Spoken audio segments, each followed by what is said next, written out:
The clatter of expensive plates and the hushed whispers of New York's elite were the soundtrack to her anxiety. She was just a shy waitress, invisible to the predators of high society. But tonight, she watched a silent, forgotten woman at the billionaire's table. When the billionaire's deaf mother secretly signaled for help, the waitress replied in a language no one else there understood. What she translated for the entire restaurant didn't just expose a cruel lie. It detonated a family, exposed a plot, and changed all of their lives forever. The air inside Aperture wasn't just air. It was a pressurized atmosphere of wealth. It cost 4 figures just to breathe it. Maya Thompson understood her role in this ecosystem. She was to be invisible, silent, and swift. Her uniform, a crisp black blouse and slacks, felt like camouflage. At 24, her shyness was a shield, a heavy cloak she'd worn since childhood. It made her an excellent waitress, observant, unobtrusive, but a nervous wreck of a person. "Thompson, table 7 needs water. Don't stare, just pour," Mr. Davies, the restaurant's manager, hissed as he swept past. Davies moved like a shark, all teeth and cold eyes, smelling blood in the water if a server so much as faltered. "Yes, Mr. Davies," Maya murmured, her voice barely a whisper. She hated this part of the job, the performance, but the pay, and more importantly the tips, were the only things keeping her and her younger brother, Ben, afloat. Ben was the center of her universe. He was 13, profoundly deaf, and the bravest person she knew. Their parents had been gone for years, leaving Maya to raise him. His silence had taught her a new language, a language of the hands, of the eyes, of the soul. American Sign Language was her secret, a fluency she never listed on a resume. It was the language of her home, of her heart. Here, in the world of Aperture, it was useless. Tonight, the tension in the restaurant was even thicker than usual. The reason was sitting at the coveted corner table, number 12. Her name was Veronica Croft. Veronica was a predator in a silk dress. She was a fixture in the society pages, a stunningly beautiful woman with a reputation for being surgically cruel to the help. Tonight, she was practically vibrating with a saccharine, false brightness. She was dining with her fiancé, the man whose name was whispered with a mixture of awe and fear. Rowan Ashford. Rowan Ashford was new money royalty, a tech billionaire who had conquered Wall Street before he was 30. He was sharp, severe, and carried an aura of impatient command. He was checking his phone before he'd even sat down. With them was a third person, an older woman who seemed like a ghost at the table. This was Madeline Ashford, Rowan's mother. She was elegant, with snow-white hair and the kind of bone structure that money couldn't buy. She sat in a state of placid silence, her eyes distant, her hands folded neatly in her lap. The staff had been briefed. Mrs. Ashford was unwell. She was deaf and, according to the prep sheet Veronica's assistant had sent, suffered from cognitive decline. "Treat her like a fragile piece of china," Davies had warned the staff. "Do not engage her directly. All communication goes through Ms. Croft or Mr. Ashford." Maya watched from her station. Veronica was leaning in, placing her hand on Rowan's arm, her laughter a bright, tinkling sound that didn't reach her eyes. She would occasionally pat Madeline's hand, a gesture one might give a well-behaved pet. Rowan, for his part, nodded, approved the wine, and returned to his phone, leaving Veronica to manage the social performance. Madeline Ashford just stared out the window. "Thompson!" Davies snapped, making Maya jump. "Table 12. Their server, Robert, just spilled a tray of flutes in the back. He's a mess. You're up. Do not mess this up." Maya's blood ran cold. "Table 12. Veronica, Rowan, the fragile mother. This was a minefield. Me? Mr. Davies, Are you refusing? His eyes narrowed. No, sir, right away. Her hands trembled as she picked up her silver tray, her feet feeling like lead. She approached the table, her heart hammering against her ribs. She could feel Veronica's eyes assessing her, cataloguing her, and dismissing her in a single, cold glance. Good evening, Maya managed, her voice tight. My name is Maya, and I will be taking over your service this evening. May I take your order, or would you care for another moment? Rowan didn't look up. We're ready. Veronica? I'll have the lobster, Veronica said, snapping her menu shut. And for Madeline, she said, her voice dropping into a patronizing, slow cadence. She will have the seared salmon. Plain. No sauce, and a glass of room-temperature water. She doesn't like complex flavors. Maya made the note, her pen shaking slightly. And for you, Mr. Ashford. The fillet. Medium rare. He still hadn't looked at her. Very good, sir. As Maya turned to leave, she locked eyes with Madeline Ashford. The older woman's eyes were not distant. They were not confused. They were sharp, intelligent, and filled with a profound, screaming loneliness. Madeline held her gaze for a split second. Then, a tiny, almost imperceptible movement. Her right hand, resting in her lap below the table's edge, moved. Her fingers formed two distinct, hidden shapes. Help. Me. Maya froze. Her training, her shyness, her fear, it all screamed at her to walk away, to pretend she hadn't seen. It was a gesture, a tick, a mistake. But she knew what she saw. It was perfect, clear ASL. She broke eye contact, turned, and walked back toward the kitchen, her mind reeling. The kitchen door swished shut behind her, and she leaned against the cool metal, her breath coming in ragged gasps. She'd been a waitress for 3 years. She'd seen illicit affairs, shady business deals, and family feuds play out over $500 entrees. She knew the golden rule. You see nothing, you hear nothing, you say nothing. But she had never seen this. She had never been spoken to in her own secret language, and the woman who spoke it was supposedly lost to the world, a fragile doll who didn't like complex flavors. Maya put the order in, her hands moving on autopilot. But her mind was back at table 12. Help me. It was a plea, and Maya knew, with a sinking, terrifying certainty, that this was only the beginning. The first course arrived. Maya's movements were robotic. She placed the appetizers, oysters for Rowan, a complex beet salad for Veronica, and a simple broth for Madeline, with practiced precision. Is everything to your satisfaction? She asked the air in the middle of the table. It's fine, Veronica replied, already dismissing her. Maya retreated to her station, her eyes glued to table 12. She watched Veronica dominate the conversation, telling an animated story about a charity gala. Rowan watched his fiancée, a look of detached admiration on his face. He was admiring a beautiful, expensive object he was about to acquire. And Madeline was pushing the broth around in her bowl with a spoon, her face a mask of polite indifference. But her eyes were moving. They were tracking Maya. Maya pretended to polish silverware, her back to the table, but she angled herself just enough to watch Madeline's reflection in the dark glass of the wine cellar. Madeline waited. She waited until Rowan was focused on a text, and Veronica was tasting her wine. Then her left hand, the one hidden from her son and his fiancée by the lavish floral centerpiece, rose just slightly above the table. Her fingers moved, crisp and deliberate. That woman. She is a liar. Maya's breath caught.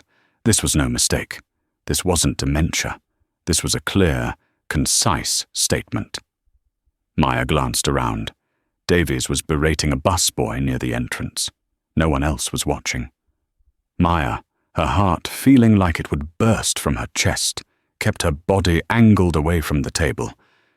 She lifted her own hand, pretending to adjust her hair, and signed back a single, subtle query. Liar? How? Madeline's eyes widened. It was one thing to send a message in a bottle. It was another to get a reply. A tiny, fragile spark of hope lit up the older woman's face. She signed again, faster this time, her movements hidden by the tablecloth. She wants my money. She tells Rowan I am crazy. She is trying to lock me away. A chill snaked down Maya's spine. This was not a family dispute. This was something dark. This was the plot of a nightmare. Veronica suddenly laughed, a sharp sound that made Maya flinch. Rowan, darling, you should have seen the look on her face. Utterly pathetic. Rowan grunted in response, his eyes on his screen. Madeline's face hardened. She looked directly at Maya, her eyes pleading. He doesn't see. He doesn't listen. He only listens to her. Maya felt a rising tide of nausea. She knew that look. It was the same look of frustration she'd see on her brother Ben's face when strangers would talk at him, louder and slower, as if he were stupid. It was a look of profound, agonizing isolation. "Thompson, entrees are up!" the expediter shouted from the kitchen. Maya jumped, the spell broken. She retrieved the heavy plates, her mind racing. What could she do? She was a waitress. If she said anything, she would be fired. Veronica would have her blacklisted from every restaurant in the city. She would be ruined. She had Ben to think of. She couldn't risk it. She had to pretend she didn't understand. She approached the table. "Pardon me." She set Rowan's fillet down. The sizzling steak smelled like ash. She set Veronica's lobster down. The bright red shell looked menacing. Then she came to Madeline. She set down the plain, pale, sauceless piece of salmon. It was an insult on a plate. It was a meal for an invalid, a person deemed too simple for complex flavors. As Maya placed the plate, Madeline reached out, and, instead of touching the plate, her fingers brushed Maya's wrist. The touch was electric. It was cold and trembling, but desperate. Maya flinched and pulled her hand back. "Is there a problem?" Veronica's voice was sharp as glass. She had noticed the contact. "No, madam, I just wanted to ensure the plate was set correctly," Maya stammered. "Well, it is. You can go now," Veronica said, her eyes narrowed in suspicion. Maya retreated, her skin burning where Madeline had touched her. She wouldn't look back. She couldn't. She would do her job, collect the tip, and go home to Ben. She would forget the entire thing. She was refilling water at a nearby table when she saw it. Madeline was getting agitated. She was trying to get Rowan's attention. She tapped his arm. "Mother, not now." "I'm handling this," he said, clearly in the middle of a stressful email. "Rowan, she's trying to get your attention," Veronica said, her voice dripping with false concern. "Dearest," she said, turning to Madeline and speaking with that awful, slow exaggeration, "is your fish not good?" Madeline slammed her hand on the table. Not hard, but with a sharp finality that made the silverware jump. Rowan finally looked up, his face dark with annoyance. "Mother, what is it? We're in public." Madeline looked at him, her face a mask of anguish. Then she turned her head and looked directly across the dining room. She found Maya's eyes, and with both hands, in the open, for the entire restaurant to see, she began to sign. "She is not who you think. She is a thief. She hired a doctor to sign papers. She is stealing. She is stealing everything. Please tell my son. Tell him before it is too late." The dining room didn't go silent, but a pocket of silence formed around table 12. Everyone was staring, not at Maya, but at the dementia-addled mother making a scene. Veronica's face went white, then a splotchy, furious red. "Oh, you poor, confused thing," she said, grabbing Madeline's hands. "You're having one of your episodes. It's all right." Rowan looked mortified. "Mother, stop it. You're flapping your hands. You're embarrassing yourself." "He doesn't understand," Madeline signed, wrenching her hands free. She looked back at Maya, her eyes brimming with tears.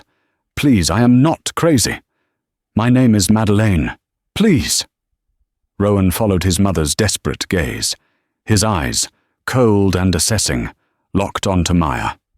Veronica saw it too. She saw where Madeleine was looking.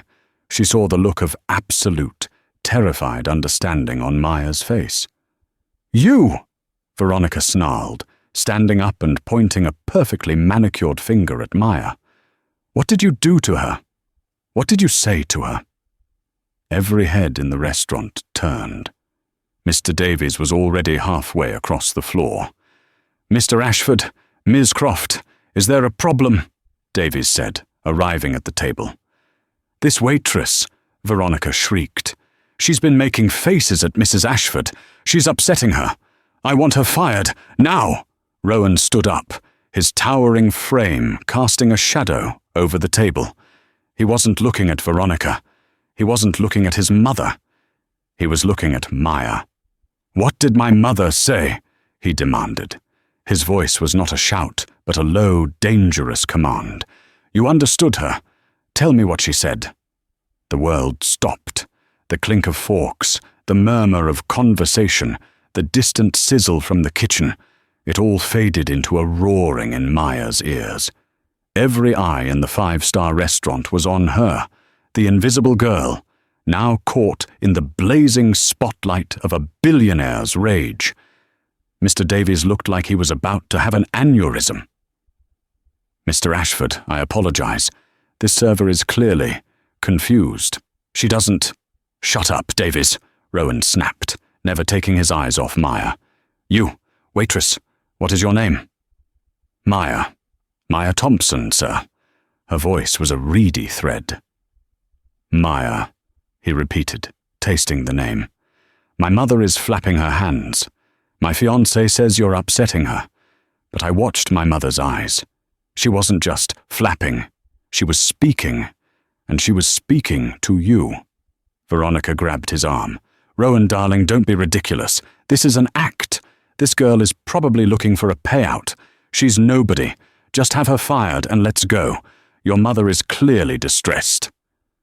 Madeline, seeing her son's attention finally captured, started signing again, her movements frantic, desperate. "She lies. She lies. She lies.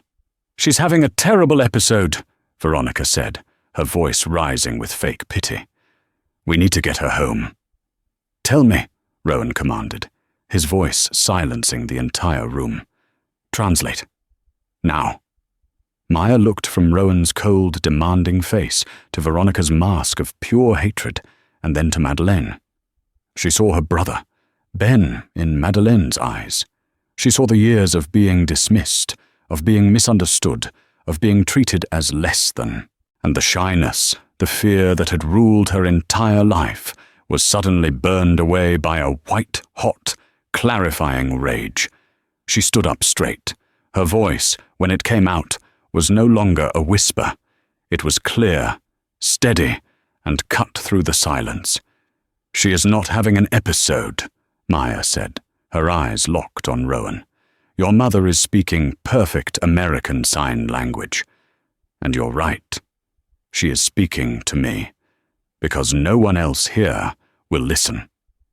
A collective gasp went up from the surrounding tables. Rowan's face went pale. Veronica took an involuntary step back. How dare you?" "What did she say?" Rowan pressed her. Maya held his gaze. She said, "That woman is a liar." She said, "She is not who you think. She is a thief." She said, "She is trying to lock me away." The silence that followed was absolute. It was a vacuum. Veronica's perfectly constructed world, her poise, her social standing. It all fractured. You bitch, Veronica hissed, her voice dropping its polite veneer. You are finished. You will never work in this city again. Rowan, are you going to let this servant speak to me this way? But Rowan wasn't listening to Veronica. He was staring at his mother. Madeline, tears streaming down her face, was signing again, this time more slowly, adding more detail. Maya translated, her voice growing stronger with every word. She says she hired a doctor, a man named Dr. Alistair Finch. At the mention of the name, Rowan flinched as if he'd been struck. She had him sign papers, Maya continued, translating Madeline's furious, graceful movements. Papers that say I am incompetent, that I have dementia, that I cannot manage my own affairs. She is using them to access my personal accounts, my private trust. Not your money, Mr. Ashford, her money. Rowan, this is insane, Veronica shrieked. Dr. Finch is your family doctor. He's the one who diagnosed her. This girl is putting words in her mouth. Is she? Rowan said, his voice dangerously quiet. He turned to Maya. Ask her something. Something only my mother would know. Maya paused, then turned to Madeline and signed. What was the name of your husband's first dog? Madeline looked confused for a second, then signed back, her fingers moving quickly. Barnaby. He was a terrible beagle. He ate my wedding shoes. Maya turned to Rowan. She said his name was Barnaby, a beagle. He ate her wedding shoes. Rowan's blood ran cold. It was a story his father used to tell, a story he hadn't thought of in 20 years. Veronica couldn't possibly know it. This waitress couldn't know it. He looked at his mother, really looked at her, for the first time in years. He saw not a fragile invalid, but an intelligent, terrified, and furious woman, a prisoner. Rowan, Veronica tried again, her voice pleading now, the mask cracking. He held up a hand. Don't. He turned back to Maya. And the rest. What else did she say? Maya took a deep breath. This was it. This was the point of no return. She said, she is stealing. She has been liquidating my personal stocks. She forged my signature. And then she said, please tell my son. Tell him before it is too late. Rowan Ashford, a man who had never shown a moment of weakness in his public life, staggered back a step. He looked at Veronica, his face a granite mask of dawning comprehension. Veronica, he said. Rowan, baby, listen to me. This is a setup, a conspiracy. Veronica was grasping at straws, her eyes wide with panic. This waitress and your sick mother, they planned this. Planned it? Rowan's voice was arctic.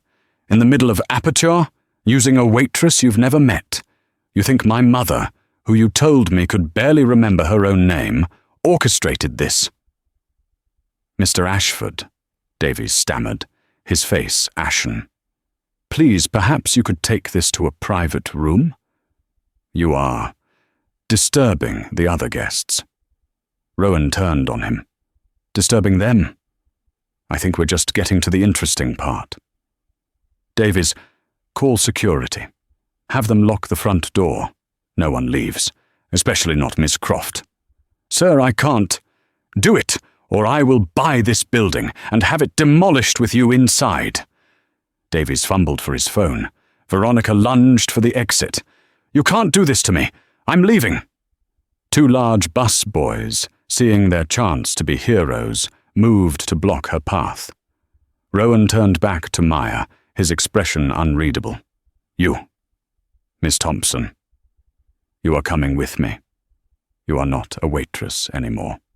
He looked at his mother, his eyes filled with a new, horrifying shame. And you, mother, you are going to tell me everything. He then looked at his fiancée, who was being held by the arms, her beautiful face twisted into a snarl of pure venom. "And Veronica," he said, "you are going to tell me about Dr. Alistair Finch." The elegant, rose-colored dining room of Aperture transformed into a high-stakes interrogation room. The other diners, sensing the shift in the power dynamic, fell into a stunned, voyeuristic silence. Mr. Davies, pale and sweating, had done as instructed. The restaurant's heavy oak doors were closed. Rowan directed them to the cognac room, a private dining area reserved for the restaurant's most powerful clientele. It was panelled in dark mahogany, with a single, heavy table and plush leather chairs. The air was thick with the smell of old money and new trouble. Rowan sat at the head of the table. He motioned for his mother to sit on his right. Then he pointed to the chair on his left. "Miss Thompson, please." Maya, her legs feeling like jelly, sat down.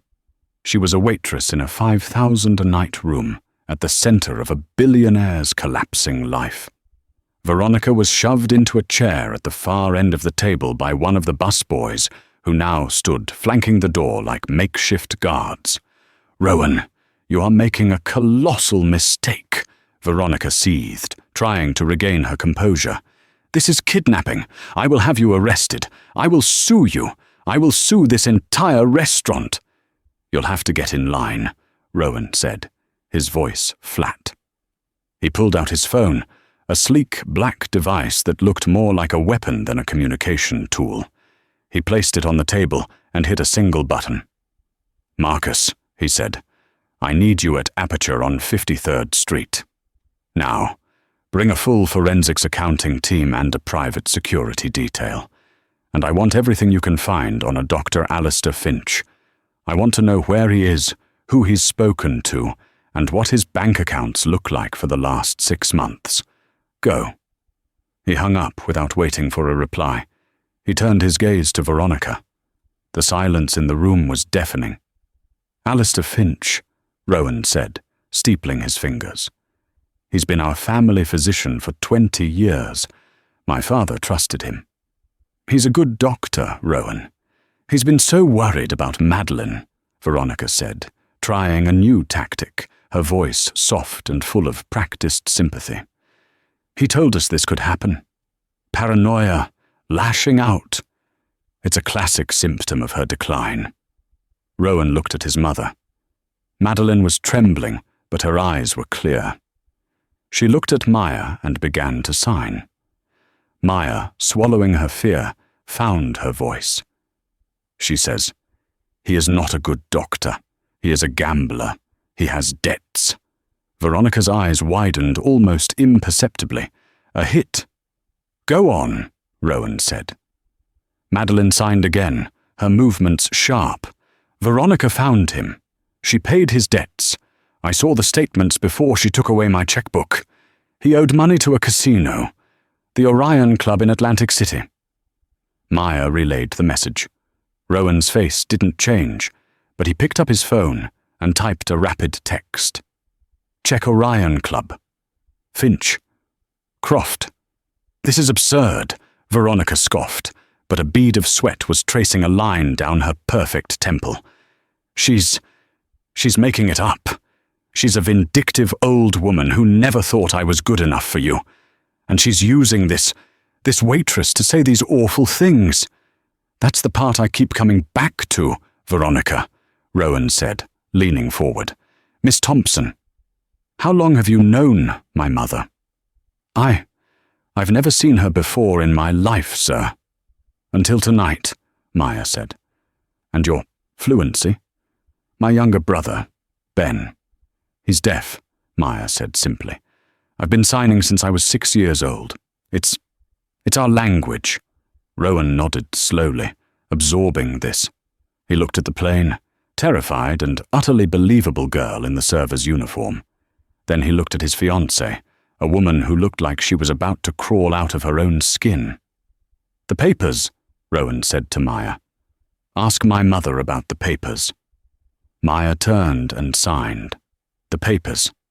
Where are they? Madeline responded instantly. Her briefcase, the dark red one.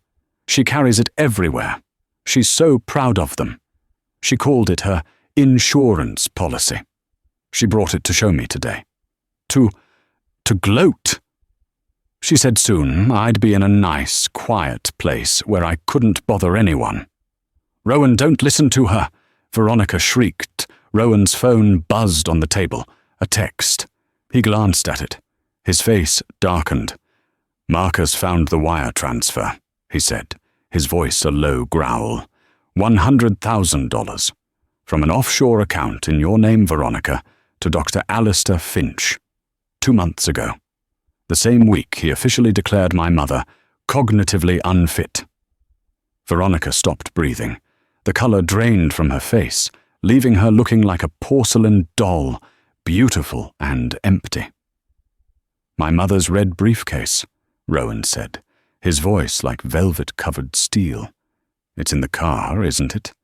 My Bentley? The one I let you drive. Veronica was silent. Marcus, Rowan spoke to his phone again. Have my driver open the trunk of the Bentley. There's a red briefcase. Bring it to me. Do not let Ms. Croft's driver touch it. No! Veronica screamed, lunging across the table. You have no right. That's private. That's my property. The 2 busboys grabbed her, pulling her back into the chair. Her facade of sophistication was completely gone, replaced by the raw panic of a cornered animal. The show is over, Veronica, Rowan said. He turned to Maya, and for the first time, she saw something other than anger or command in his eyes. It was a deep, profound, and devastating shame. Miss Thompson, he said, his voice cracking slightly. Please, ask my mother. Ask her why she didn't tell me. Maya's heart broke. She turned to Madeline and gently signed the question. Madeline looked at her son, and the tears that had been welling finally fell. She signed, her hands shaking with the force of her grief. Maya translated, her own voice thick with emotion. I tried, she whispered. I tried for 6 months. Every time I tried to write you a note, she would find it and tear it up, telling me I was just confusing you. Every time I tried to speak to you alone, she would interrupt, saying I was tired and needed to rest. She replaced my private nurse with one of her own. She took my phone. She took my laptop. She told me that if I made a fuss, you would be so stressed you'd have me committed yourself, just to have peace. She paused, taking a shaking breath. He's so busy, she said. He doesn't have time for your problems. And I believed her. You never looked at me. You never really saw me. You just saw a burden. And she saw an opportunity. The words hung in the air, an indictment more powerful than any legal document. Rowan Ashford winced, the truth of it hitting him like a physical blow. He had been too busy. He had seen his mother as a problem to be managed. He had outsourced her care, her life, to the very woman who was now trying to destroy her. The door to the cognac room opened. A tall man in an impeccable suit, Marcus, entered. He held a dark red leather briefcase. Good evening, Mr. Ashford. Ms. Croft. He placed the briefcase on the table in front of Rowan. You were right to check, sir. The Orion Club confirms Dr. Finch has an outstanding marker for just over 100,000. And this... He clicked the latches and opened the case. Inside, nestled on velvet lining, was a thick sheaf of legal documents. On top was a medical power of attorney and a document titled Application for Involuntary Conservatorship, signed by Dr. Alistair Finch and, with a forged looping signature, Madeline Ashford. Veronica Croft let out a sound, a high-pitched, keening wail. It was the sound of a life ending.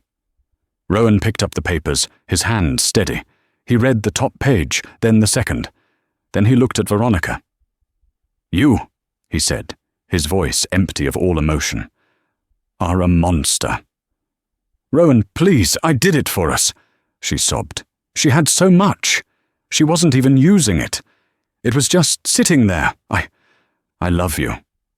You love my name. You love my money. And you were so greedy, you couldn't even wait until I married you.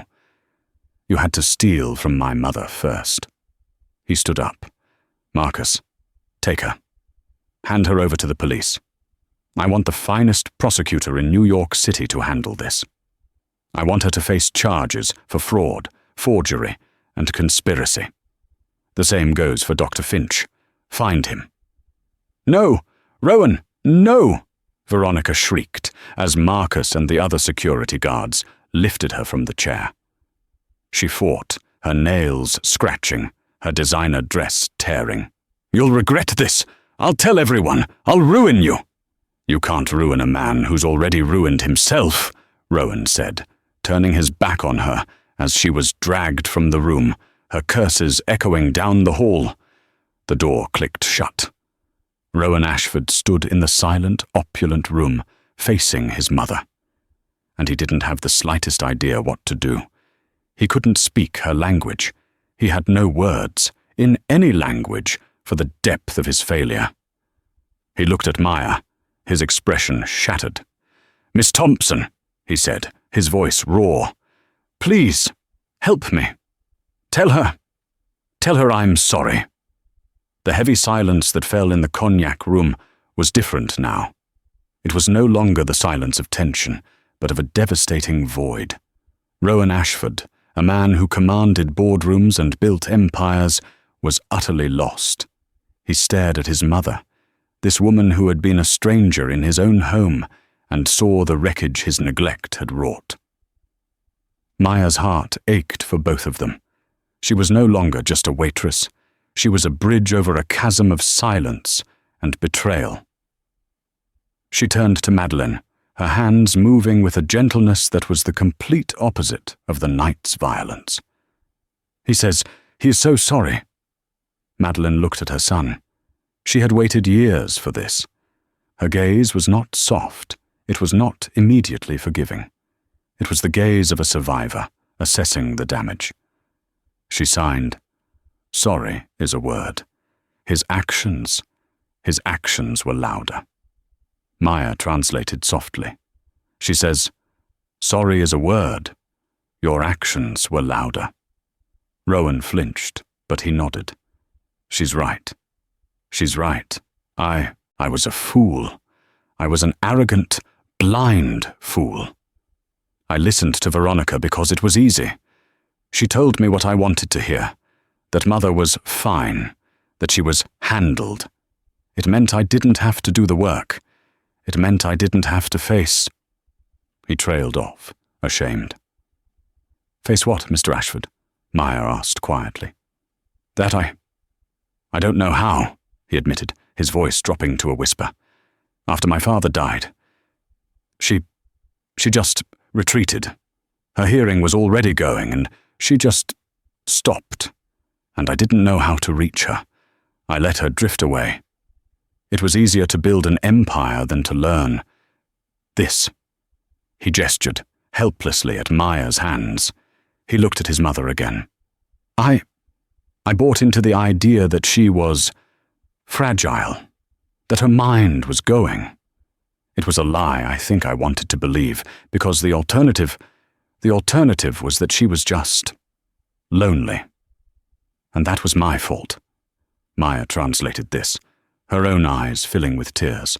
It was the most honest, painful confession she had ever witnessed. As Madeline understood his words, her hard expression finally softened.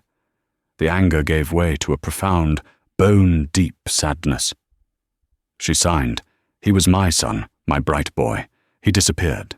He was replaced by a king. All he had were subjects. He forgot how to have a family. When Maya repeated the words, Rowan had to sit down. He buried his face in his hands. The sound he made was a choked, dry sob. The three of them sat there for a long moment. The crisis was over, but the real work, the impossible, messy work of rebuilding, had just begun.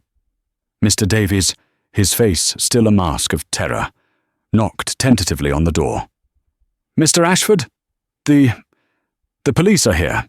They are escorting Ms. Croft. They have questions. And your accounting team is here." Rowan took a deep breath, composing himself. The billionaire was back, but his eyes were changed. "Send the accountants in. Tell the police I will be out in 5 minutes. I am giving my full cooperation." And Miss Thompson, sir?" "What? What should I—" Rowan and Maya looked at each other. The restaurant, the tables, the spilled wine. It all seemed like a different lifetime. "Miss Thompson is no longer your employee," Rowan said, his voice firm. "She is with me." "But sir, her shift is over. Her job here is over. Send me the bill for the entire evening, including the disturbance. And for Miss Thompson's trouble, add a $50,000 service charge. She can consider it her severance." Maya's jaw dropped. "Sir, I can't." "You can and you will," Rowan said, not unkindly. "You saved my mother's life. You saved her fortune. You saved me from making the biggest mistake of my life. A severance for your old job is the least I can do, because I'm about to offer you a new one." "A new job?" Maya said, bewildered. "Yes, you said it yourself. You're an interpreter. My mother needs one. I need one." He looked at Maya, his gaze direct. "I want to hire you, Miss Thompson, full-time, as my mother's personal interpreter and companion. Your salary will be triple what you make here. You'll have benefits, a car, a housing allowance, whatever you need." Maya was stunned. It was a lifeline. It was a golden cage. She looked at Madeline. The older woman was watching her, her expression anxious. "Please," Madeline signed, her hands small and pleading. "Don't leave me alone with him. He's a beginner. He needs supervision." A small, watery smile touched Maya's lips. She saw the humor, the life, the person that Rowan had missed for so long. I have a brother," Maya said, her voice shaking. "Ben, he's 13. I'm his legal guardian. I can't just—" "Bring him," Rowan said without hesitation. "The housing allowance will cover a place for both of you. He'll have the best schools, the best doctors, whatever he needs." This was it, a chance, not just to be safe, but to give Ben a life she could only dream of. But she wouldn't be a pushover. Not anymore. "On 2 conditions," Maya said, her own voice surprising her with its strength. Rowan raised an eyebrow. "Go on." "First," Maya said, "I'm not your employee. I work for her." She pointed to Madeline. "My loyalty is to her. I am her voice. You will respect that." Rowan nodded, a small smile playing on his lips. "Done. And the second?" "You learn to sign," Maya said. "I'll be the interpreter.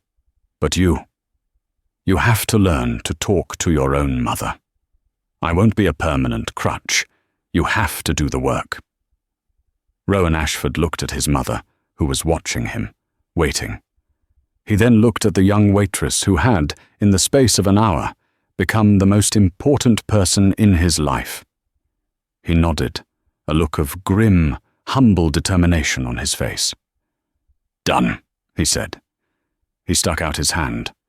"Welcome to the family, Miss Thompson."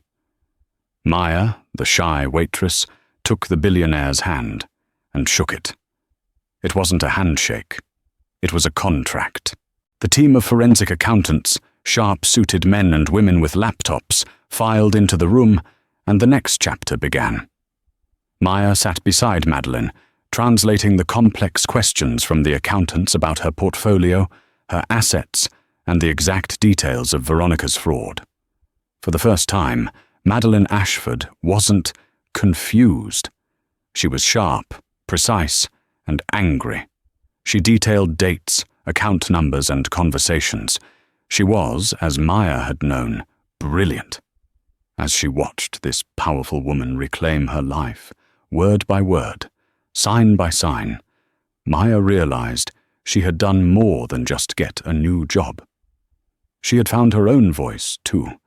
The days that followed were a whirlwind.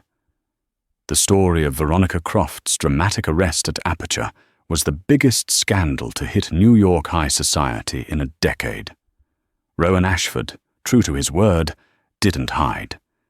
He released a statement, in a spirit of full transparency, praising his mother's strength and resilience in the face of a predatory and despicable campaign of fraud. He publicly credited an anonymous restaurant employee whose unique skills and incredible bravery had brought the plot to light. Maya's name was kept out of the papers, but within the walls of the Ashford penthouse, she was no longer invisible.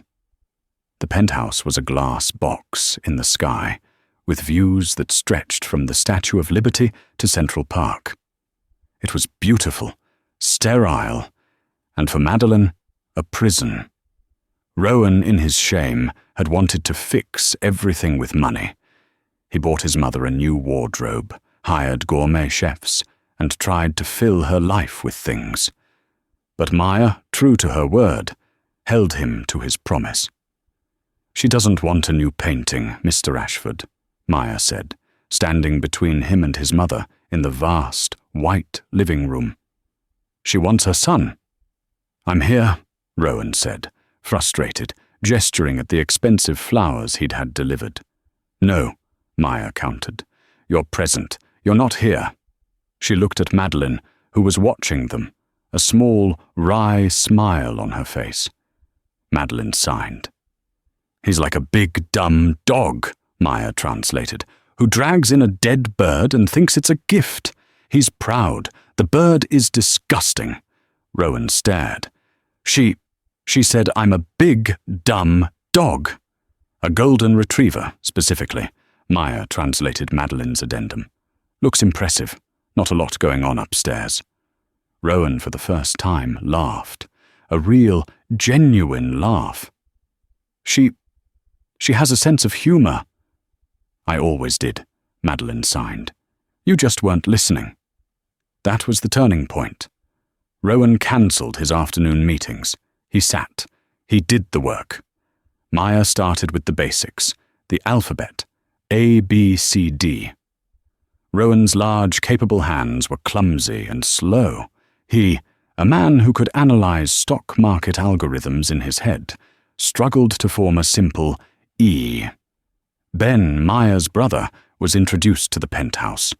He was wary at first, intimidated by the scale of it all, but Madeleine Ashford, who had been starved for genuine connection, adored him. Maya watched one afternoon as Madeleine and Ben sat on the floor, building an elaborate Lego tower, their hands flying in a rapid, complex conversation about superheroes and school. Rowan watched from the doorway, his multi-million-dollar suit looking out of place. He saw his mother laugh, a real, unrestrained laugh, a sound he hadn't heard since his father was alive. He turned to Maya. I've been so wrong, about everything." "It's never too late to be right," Maya said. The hard karma for Veronica and Dr. Finch was swift and brutal. With the Ashford legal team and the power of the DA's office, there was no escape. Dr. Alistair Finch was the first to fall. Stripped of his medical license, facing massive lawsuits and criminal charges, he confessed to everything in exchange for a lighter sentence. He admitted to falsifying the dementia diagnosis, to accepting the bribe, and to systematically helping Veronica gaslight both Rowan and Madeleine. His reputation was annihilated. His life's work turned to ash. Veronica's trial was a spectacle. She tried to play the victim, the woman in love, blinded by a powerful man. But the evidence was overwhelming. The forged signatures, the bank transfers, the testimony from Dr. Finch. The most damning evidence, however, came from Madeleine Ashford herself. She stood in the courtroom, with Maya by her side as her official interpreter. She did not look like a fragile victim. She was an empress. She delivered her testimony in ASL, her movements precise and powerful, her eyes boring into Veronica. She recounted every threat, every lie, every moment of manipulation. When the cross-examining lawyer tried to trip her up, to imply she was confused, Madeleine signed to Maya. "Tell him. A confused woman doesn't check the Cayman Islands bank ledgers. Tell him a confused woman doesn't memorize the wire transfer number Veronica left on her desk. 88-4TKZ9. The courtroom was silent. Veronica's lawyer had no more questions. Veronica Croft was found guilty on all counts: fraud, forgery, conspiracy, and elder abuse. The judge, calling her actions a snake-like betrayal of human decency, sentenced her to the maximum term, 15 years in state prison. The beautiful socialite, who had lived for the cameras, was dragged from the courtroom in handcuffs, her face a mask of ugly, defeated rage. She had lost her fiancé, her reputation, her freedom, and every cent she had stolen. In the car on the way home, Rowan was quiet. Madeleine reached over and put her hand on his. He didn't pull away. Instead, he slowly, clumsily, formed the letters with his own hand. So Y. Madeleine looked at his fumbling fingers, then up at his face. She smiled, and she signed back. I-K-N-O-W. The penthouse, once a sterile glass box, began to change. The white walls were repainted in warm colours Madeleine had picked. The severe modern art was replaced with vibrant paintings. Ben's laughter and the sound of his video games echoed down the halls, a joyful noise in a house that had been silent for too long. Maya's role evolved. She was no longer just an interpreter. She was a part of the family. She was Madeleine's confidant, Ben's protector, and to Rowan's surprise, his conscience. Rowan had changed, too. He was still a billionaire, still a powerhouse in the business world, but his priorities had been forcibly realigned. He took his mother to board meetings, with Maya there to interpret, and the stony-faced board members were stunned to find that Madeleine Ashford had a sharper mind for business than most of them. She had, after all, helped her husband build the original company. She became his most trusted advisor. The romance, which had seemed like a predictable trope, took a different, more realistic path. It wasn't a whirlwind. It was slow. It was built not on passionate glances over dinner, but on shared moments of quiet understanding. It was Rowan watching Maya patiently explain a complex legal document to his mother. It was Maya watching Rowan, after a grueling 18-hour workday, sit on the floor and patiently practice his sign language with Ben, laughing at his own mistakes. One evening, Maya was on the terrace, reading. Rowan came out, holding 2 mugs of tea. He'd been traveling for a week, closing a deal in Tokyo.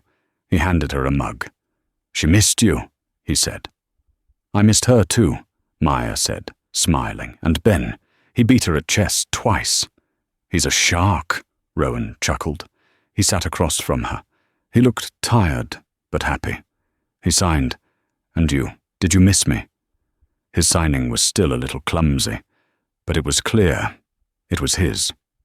Maya felt a warmth spread through her chest that had nothing to do with the tea. She smiled and signed back. A little. "The house is too quiet when the big dog is away." He laughed, a real easy laugh. "I deserved that." He grew serious. "Maya, what you did, you didn't just give me my mother back. You gave me back. I was lost. I was becoming a person I hated." "You were just speaking the wrong language," Maya said softly. "I'm learning," he said. He reached across the table, not to grab her hand, but just to rest his near hers. "I want to keep learning. With you." It wasn't a proposal, it was a promise, a start. The next day, Maya, Rowan, Madeline, and Ben went to Central Park. It was a bright, crisp autumn afternoon. Ben was flying a kite, his laughter silent but infectious. Madeline and Rowan were sitting on a bench, engaged in an animated signed argument about a new company acquisition. Rowan was fumbling, signing buy when he meant sell, and Madeline was rolling her eyes, correcting him with the sharp wit of a loving parent. Maya stood back, watching them. She watched this billionaire, this king, humbly accept his mother's corrections. She watched this woman, once a prisoner in her own home, now run a business empire, her hands her new, powerful voice. She, the shy waitress, had done this. She had seen the unseen, heard the unheard, and spoken the unspoken. Rowan caught her eye from the bench. He smiled, a genuine smile that reached his eyes. He stopped arguing with his mother and signed 3 simple words to Maya across the distance. Thank you. Maya. Maya smiled back. She didn't need to sign. He could read the answer on her face. This was her new life. It wasn't about the money, or the penthouse, or the prestige. It was about this. Connection. Understanding. A family rebuilt on a new, silent, and unbreakable foundation. Thank you so much for listening to this story. It's a powerful reminder that the quietest people often have the most to say, and that sometimes the most invisible person in the room is the only one who is truly watching. We see how neglect can be just as cruel as active malice, and how a single act of bravery, a single moment of choosing to get involved, can shatter a prison of lies. The story of Maya, Madeline, and Rowan shows us that it's never, ever too late to learn a new language, especially the language of family. If this story moved you, please show your support. It helps our channel more than you know. Go ahead and hit that like button, and if you haven't already, please subscribe to the channel for more real-life drama and powerful stories. Don't forget to ring the notification bell so you never miss an update. And now, we want to hear from you. What part of this story shocked you the most? Was it Veronica's cold-blooded plot or Rowan's terrible neglect? Let us know your thoughts in the comments below. We read every single one. Thank you for being here, and we'll see you in the next story.